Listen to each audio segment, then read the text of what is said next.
پامپ تاریخی در سال 2013، یک سقوط وحشتناک در سال 2014، یک صعود خیلی بزرگ در سال 2017 و یک ریزش بسیار سنگین در سال 2018.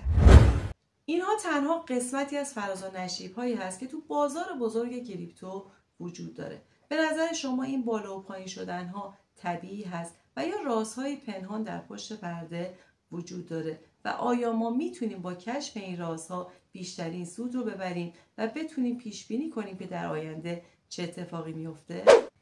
سلام، من نگار هستم. خوش اومدی به قسمت دیگه از کانال نگار کریپتو. توی این ویدیو میخوایم نگاهی به تاریخ بندازیم، به وضعیت بیت کوین، به وضعیت آلت کوین ها و اتفاقایی که از سال 2013 تا سال 2025 در بازار ارزهای دیجیتال افتاد. پروژه هایی که قوی تر شدن، پروژه هایی که از بین رفتن، دامپ های بزرگی که اتفاق افتاد و پامپ های شیرینی که به وقوع پیوست.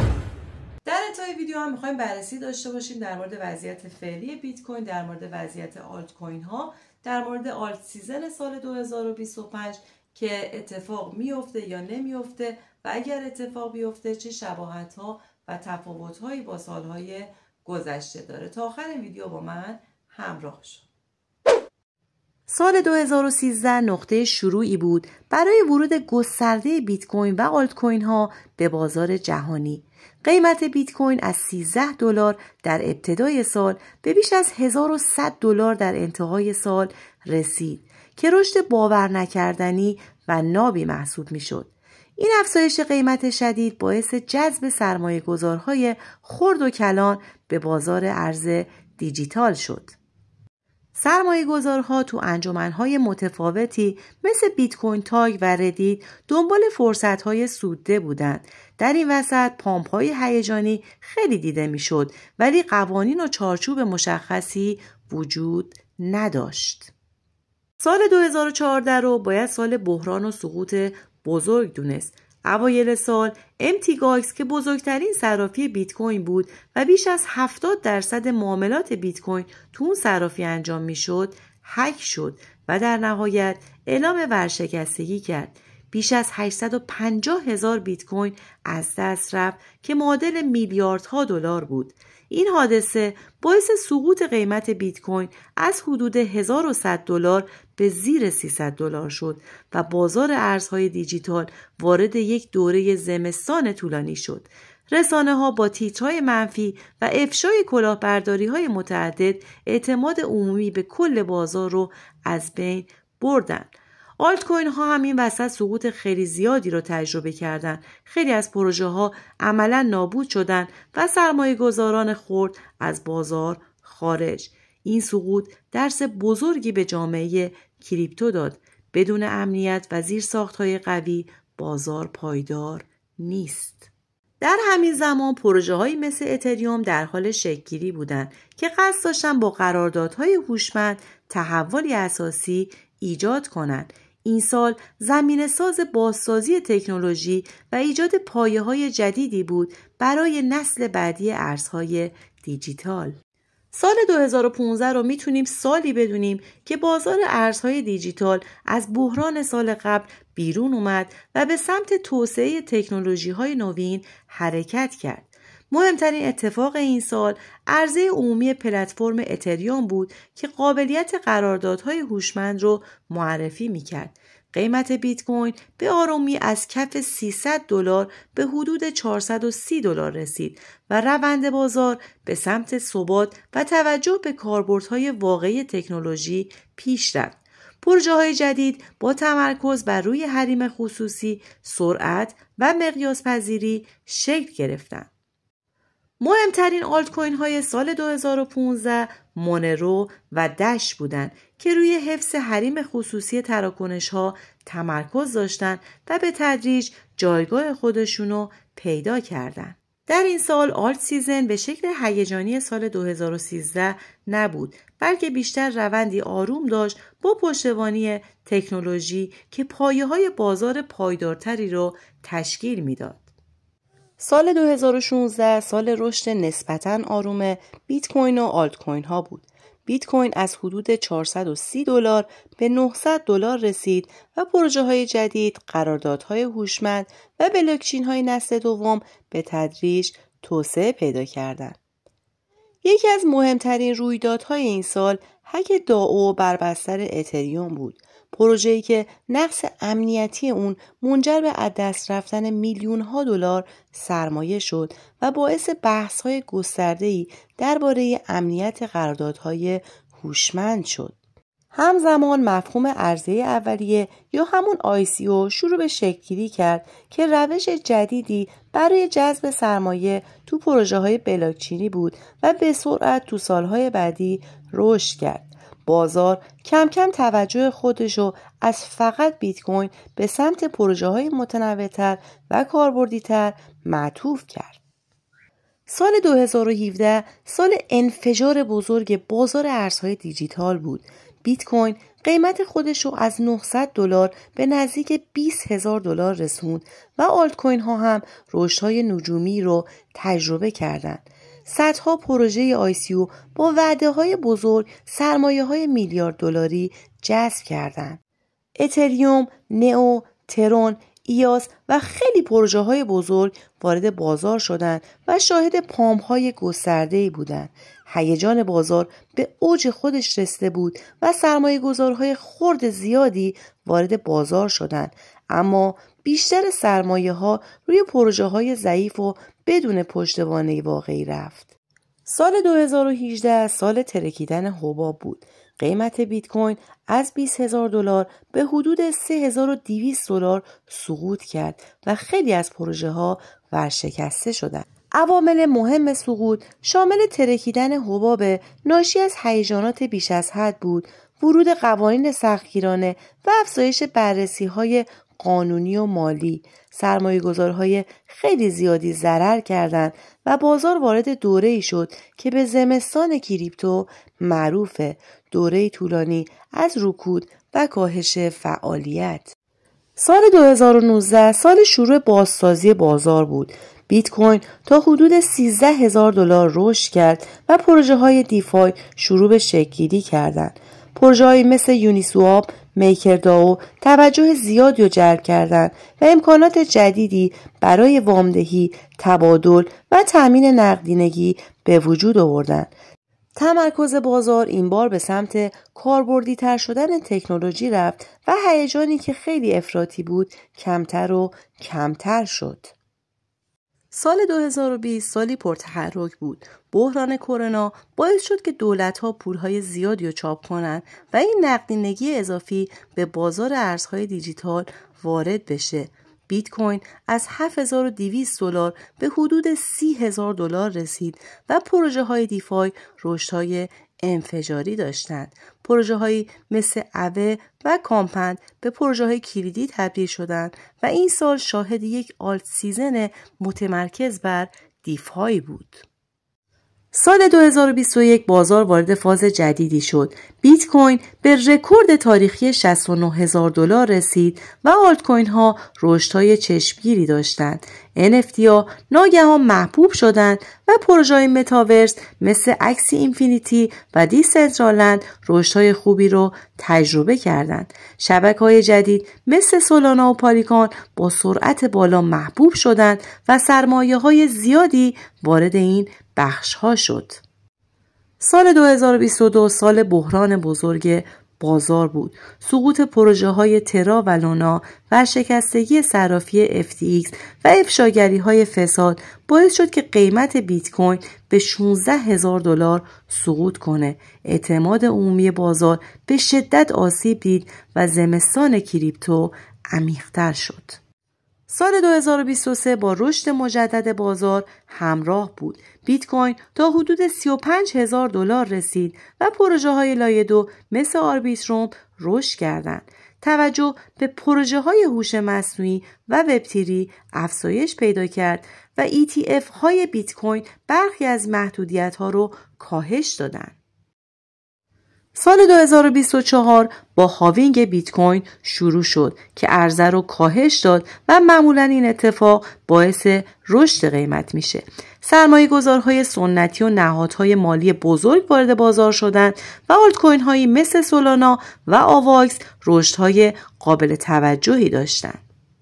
و اما سال 2025 سالی سرنوشت ساز همراه با ابهام و فرصت برای سرمایه گذاری. 3 سناریوی مهم هست که تحلیلگرها راجع به امسال پیش بینی کردند. سناریوی صعودی، نزولی و خنثی. در ادامه همه اونها رو با هم بررسی میکنیم. در سناریوی صعودی خیلی از تحلیلگرها اعتقادشون اینه که بیت کوین پتانسیل ثبت رکوردهای تاریخی جدید رو داره.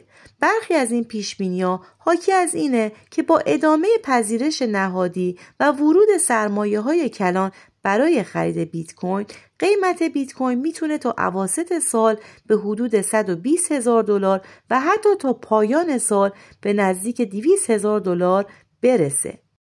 بانک استاندارد چارترد پیش بینی کرده که خروج سرمایه‌گذارها از دارایی‌های بازار سهام آمریکا و حرکتشون به سمت دارایی‌های امن‌تر میتونه قیمت بیت کوین رو تو سال 2025 به سقف $200,000 برسونه.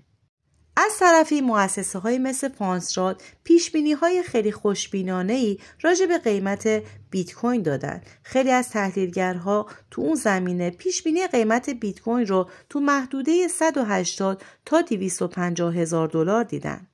این رقم‌های چشمگیر بر اساس عواملی مثل شوک عرضه بعد از هاوینگ 2024، ورود صندوق‌های ETF بیت کوین و افزایش تقاضای مؤسسه‌ای مطرح شدند.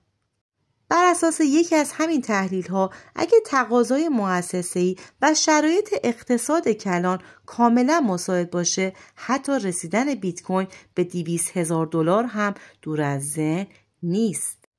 عامل‌های کلیدی که میتونه سناریوی صعودی این تحلیلگرها رو تقویت کنه، اولیش پذیرش گسترده‌تر بیت کوین توسط نهادهای مالی هست و تصویب ETF های اثبات بیت کوین توی بازارهای بزرگ که باعث ورود میلیاردها دلار سرمایه تازه میشه. بانک استاندارد چارترد اشاره کرده که جریان ورودی ETF ها میتونه تا فصل 4 سال 2025 به $100 میلیارد برسه.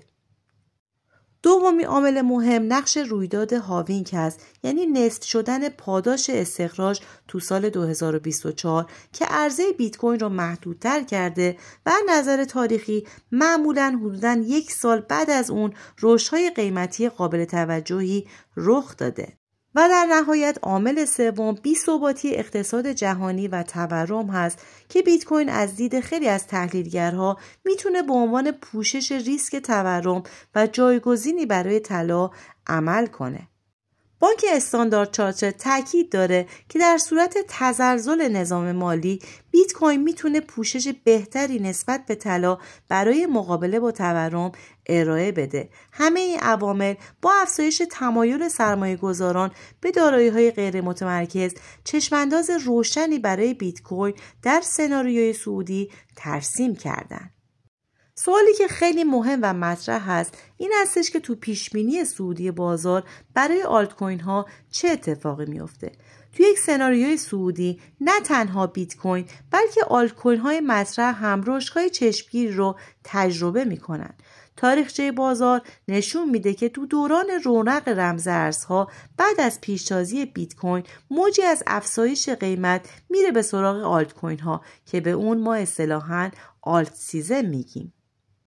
در صورت تحقق همه شرایط در سال 2025 انتظار میره که آینده آلت کوین ها بسیار عالی و درخشان باشه. بر اساس یکی از پیشبینی های خوشبینانه توسط شرکت مدیریت دارایی بیت وایس، 3 ارز بزرگ یعنی بیت کوین، اتریوم و سولانا در سال 2025 میتونن به اوج تاریخی جدیدی دست پیدا کنن. به طور مشخص این تحلیل بیان میکنه که اتریوم به عنوان مهمترین آلت کوین و سولانا میتونن حتی سقف قیمت قبلی خودشونم پشت سر بذارن و رشد قابل ملاحظه‌ای داشته باشن.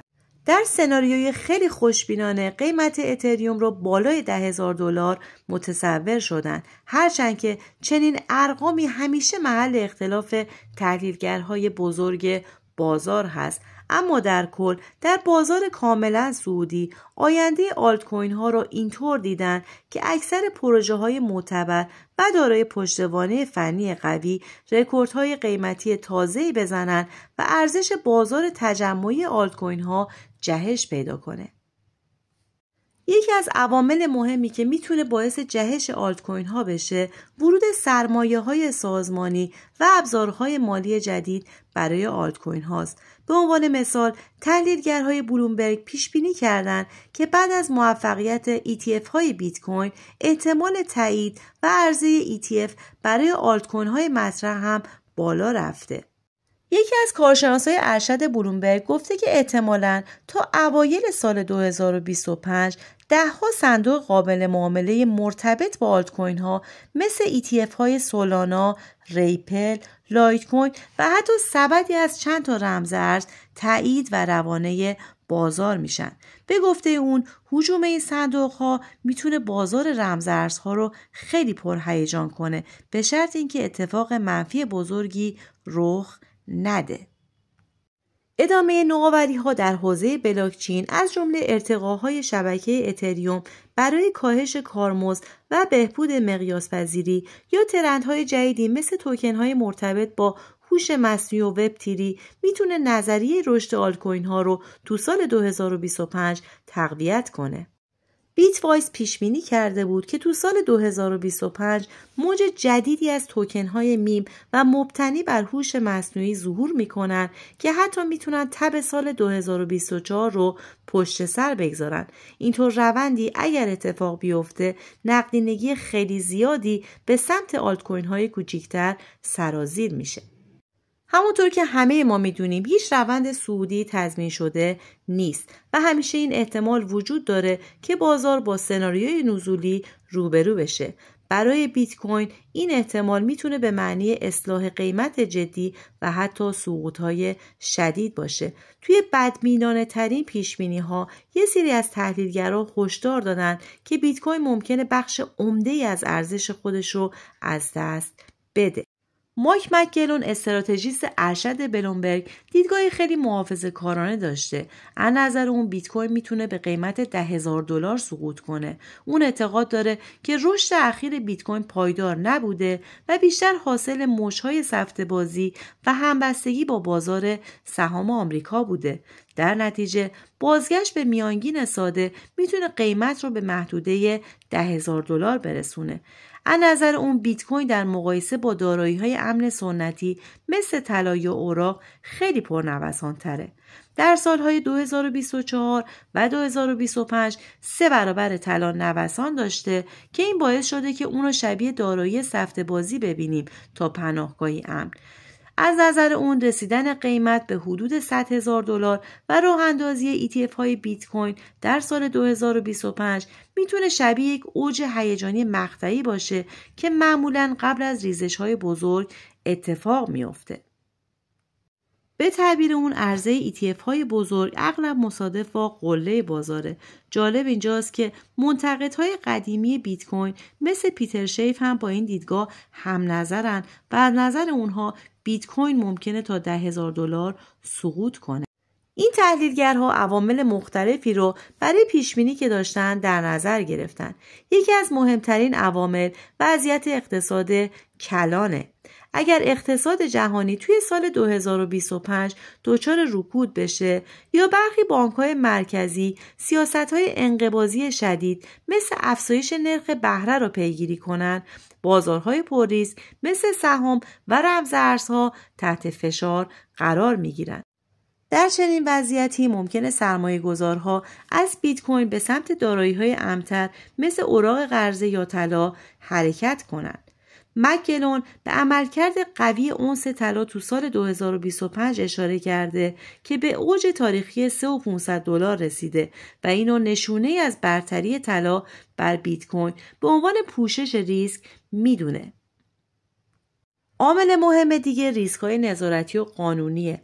هرچند که سال 2025 نسبت به سالهای قبل شفافیت بیشتری توی برخی از کشورها داشته، اما هر اقدام تند نهادهای نظارتی مثل ممنوعیت معاملات رمز ارز، سختگیری صرافی‌ها یا مالیات سنگین میتونه شوک منفی بزرگی به بازار وارد کنه.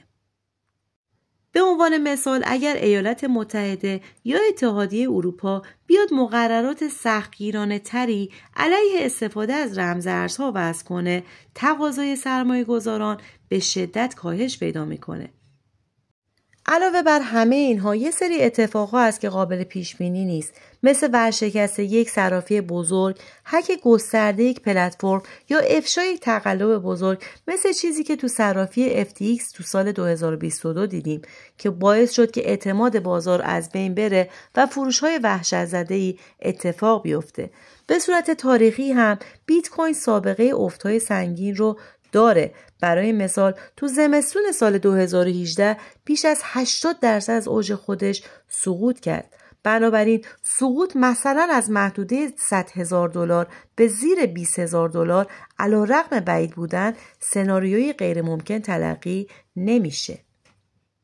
توی پیشبینی نزولی آلت کوین ها معمولا ضربه شدیدتر از بیت کوین متحمل میشن.